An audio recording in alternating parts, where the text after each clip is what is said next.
नमस्कार दोस्तों, welcome back to your own channel Adhishthan commerce classes. आज के वीडियो का हमारा सब्जेक्ट है bookkeeping and accountancy, first chapter introduction of bookkeeping and accountancy. और आज के वीडियो में हम डिस्कस करेंगे बेसिक अकाउंटिंग टर्मिनोलॉजीज, जिसमें फर्स्ट देख रहे हैं debtor. A person who has to pay to the business for getting goods and services on credit is known as debtor. देखिए यहाँ कैसे बिजनेस है और ये बिजनेस अपने गुड्स किसको बेच रहा है? डेटर को। सो डेटर मतलब कस्टमर। तो डेटर जो गुड्स बिजनेस से खरीद रहा है ऑन अ क्रेडिट, उसके लिए डेटर बिजनेस को एक अमाउंट पे करेगा। So it is called debtor. A debtor is a person who owes money to the business. Owes मतलब ऐसा पर्सन जो बिजनेस को पैसे देना लगता है, that is called debtor. Second term है creditor, a person to whom business has to pay for getting goods and services। देखिए यहाँ दो टर्म है, एक है डेटर और दूसरा है क्रेडिटर। तो बिजनेस है, बिजनेस गुड्स किसको बेच रहा है?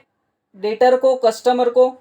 बट बिजनेस भी किससे तो गुड्स खरीदता है, दैट इज रॉ मटेरियल वगैरह अगर खरीदना पड़ेगा बिजनेस को तो वो किससे खरीदेगा? क्रेडिटर से। मतलब क्रेडिटर ऐसा पर्सन होता है जिसको बिजनेस को पैसा देना है, क्योंकि बिजनेस उससे गुड्स खरीद रहा है, सर्विसेज खरीद रहा है, रॉ मटेरियल खरीद रहा है।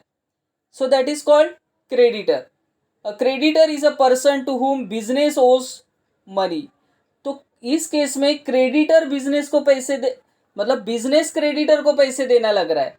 पहले केस में कैसे था? डेटर बिजनेस को पैसा दे रहा है, बट अभी बिजनेस क्रेडिटर को पैसा दे रहा है।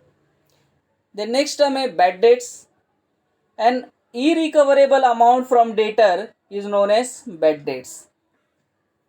देखिए हमने डेटर को गुड्स तो बेच दिया ऑन अ क्रेडिट, और हमने टर्म्स एंड कंडीशन फिक्स कर लिए कि 1 महीने के बाद या 2 महीने के बाद डेटर हमें पैसा लाके देगा। बट सपोज वो पैसा नहीं लाके दे रहा है 2 महीने के बाद या 1 महीने के बाद, तो उसे हम कहेंगे बैड डेट्स। बैड डेट्स मतलब बिजनेस का नुकसान हुआ है। इरिकवरेबल अमाउंट, जो अमाउंट हम हमारे डेटर से, हमारे कस्टमर से रिकवर नहीं कर पा रहे, irrecoverable amount, that is called bad debts. In simple भाषा में अगर बोला जाएगा तो बैड डेट्स ये बिजनेस का नुकसान होता है। नेक्स्ट कंसेप्ट है expenditures. An amount spent by business for any consideration received by business is called expenditure. So simple भाषा में बिजनेस के जितने भी खर्चे उसे हम कहेंगे एक्सपेंडिचर्स। सो फर्स्ट है capital expenditure. This expenditure is incurred to acquire fix assets और to increase the value of fix assets. तो जो खर्चा हम लोग फिक्स एसेट्स खरीदने के लिए करते हैं वो हमारा होता है capital expenditure. It gives benefit for a long period of time and it is non-recurring in nature. Non-recurring का मतलब होता है ये रोज के खर्चे नहीं है, ये कभी कभार एक बार होता है खर्चा, और ये लॉन्ग टर्म तक इसका बेनिफिट बिजनेस को मिलते रहता है। जैसे मशीनरी खरीदा है, purchase of machinery, extension of building, computer को परचेस किया है, ये सभी कैपिटल एक्सपेंडिचर है। ये नॉन रिकरिंग एक्सपेंडिचर है, ये एक ही बार किया जाने वाला बड़ा खर्चा होता है। So it is called capital expenditure. Revenue expenditures. Revenue expenditure is an expenditure from which no future benefit is expected but having immediate और short term benefit. So revenue expenditure जब करते हैं ये रूटीन का खर्चा होता है, डे टू डे का खर्चा, रोज का जो खर्चा होता है बिजनेस का। तो इससे फ्यूचर बेनिफिट तो हमें, लॉन्ग टर्म बेनिफिट तो कुछ नहीं मिलता, बट शॉर्ट टर्म बेनिफिट मिलता है। May be less than 1 year. It does not increase profit earning capacity of a organisation.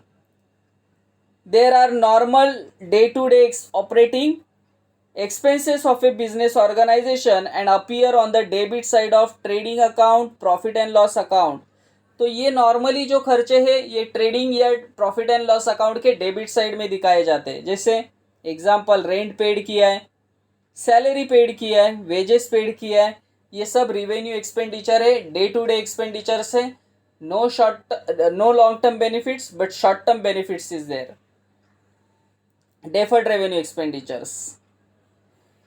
An expenditure which is basically revenue in nature but benefit of which is not exhausted within a 1 year is called deferred revenue expenditure. देखिए ये वैसे देखा जाएगा तो ये revenue expenditure ही है, but इसका benefit जो है वो लॉन्ग टर्म तक हमें मिलते रहता है.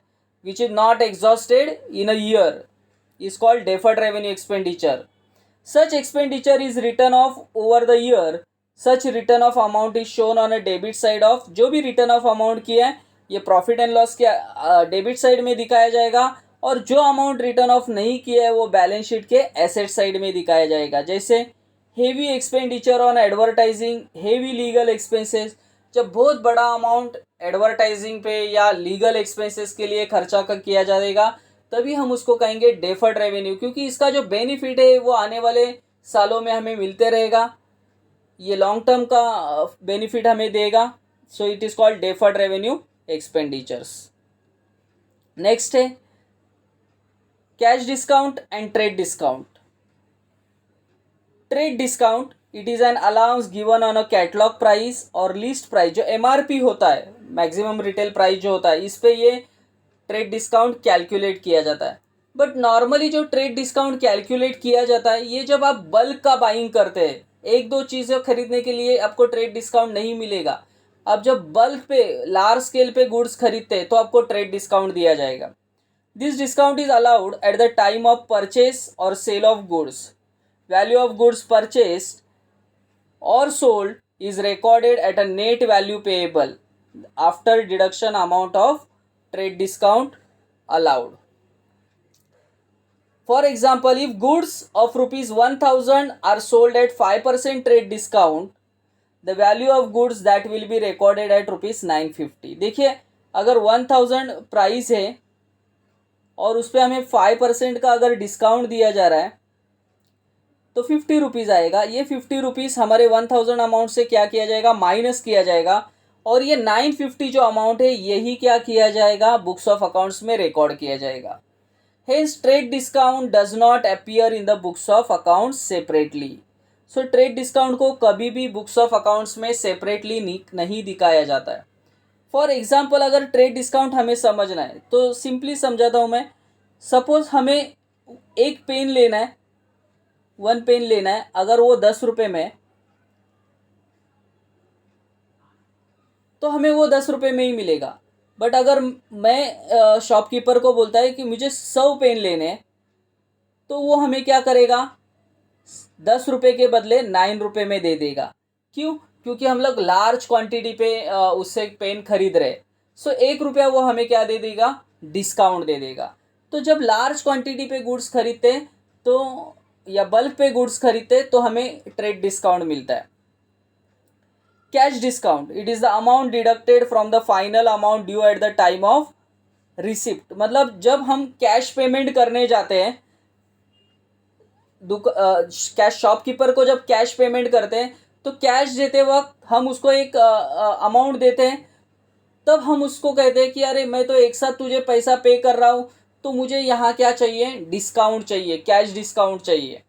It is the concession given for encouraging prompt payment. तो जो शॉपकीपर होगा वो हमें क्या करेगा, उसे भी तुरंत पैसा चाहिए, तो प्रॉम्प्ट पेमेंट करने वाले हैं हम लोग, तो वो हमें कैश डिस्काउंट दे देगा. It is given either for spot payment और for payment within a specific period. Cash discount is calculated after deducting trade discount. तो कभी भी पहला ट्रेड डिस्काउंट कैलकुलेट होगा और उसके बाद कैश डिस्काउंट कैलकुलेट किया जाएगा. Since it is loss to the seller and gain to the buyer, so cash discount ये सेलर के लिए लॉस होता है और बायर के लिए फ़ायदा है, गेन है, बेनिफिट है. सो cash discount appears in the books of account. Trade discount does not appear in the books of account but cash discount appears in the books of account. तो सिंपल भाषा में ये दोनों कंसेप्ट क्या है. Trade discount जब आप bulk में बाय करते हैं तो आपको ट्रेड डिस्काउंट दिया जाता है, और कैश डिस्काउंट जब आप कैश पेमेंट कर रहे हैं तो अगर वो शॉपकीपर को या जिससे हम गुड्स खरीद रहे हैं उसको अगर तुरंत पैसा चाहिए, प्रॉम्प्ट पेमेंट चाहिए, तो हमें वो और डिस्काउंट देता है, that is called cash discount. Next concept है solvent and insolvent. If a person assets are more than liability, जब किसी पर्सन का एसेट्स ज़्यादा है, लाइबिलिटी मतलब प्रॉपर्टी ज़्यादा है और कर्जा कम है, तो उसे हम कहेंगे solvent person. Solvent person is financially sound and he is in a position to pay off all his debts. So वो अपना पूरा कर्जा क्या कर सकता है, पे कर सकता है। सो सॉल्वेंट पर्सन उसे कहते हैं जिसका एसेट्स लाइबिलिटी से ज़्यादा है। For example, a person total assets 50 lakhs का है एंड इज टोटल डेब्ट्स मतलब उस पर जो कर्जा है वो 30 लैक्स का है। So he is in a position to pay all the debts, therefore he is called as solvent person.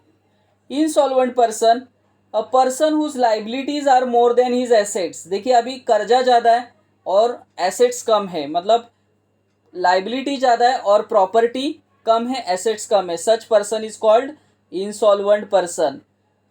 A person whose assets और property has been calculated 20 lakhs and is total debts is 50 lakhs, मतलब property 20 lakh का है और assets liability 50 lakh का है। And if he is not in a position to get any amount from any source and if the court is to satisfied, then he will be declared as a insolvent person। insolvent person किसे कहेंगे, जिसका liability ज़्यादा है उसके property से। then accounting year, it is a period of 12 months from which accounts are maintained and closed by the proprietor. तो 12 महीने का समय है, बट ये 12 महीने का समय शुरू कभी से हो रहा है वो मोस्ट इंपॉर्टेंट है।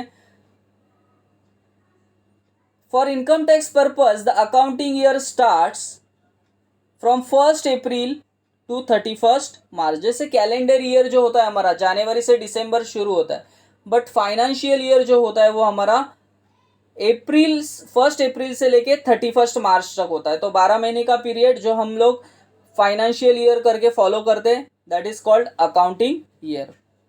सो आई होप दोस्तों ये सभी पॉइंट्स आपको समझे होंगे। मेरे एफर्ट्स आपको पसंद आए तो प्लीज़ लाइक करना, दोस्तों के साथ शेयर करना, अधिष्ठान कॉमर्स क्लासेस इस चैनल को सब्सक्राइब करना। फिर मिलते हैं नेक्स्ट वीडियो में, तब तक के लिए बाय बाय।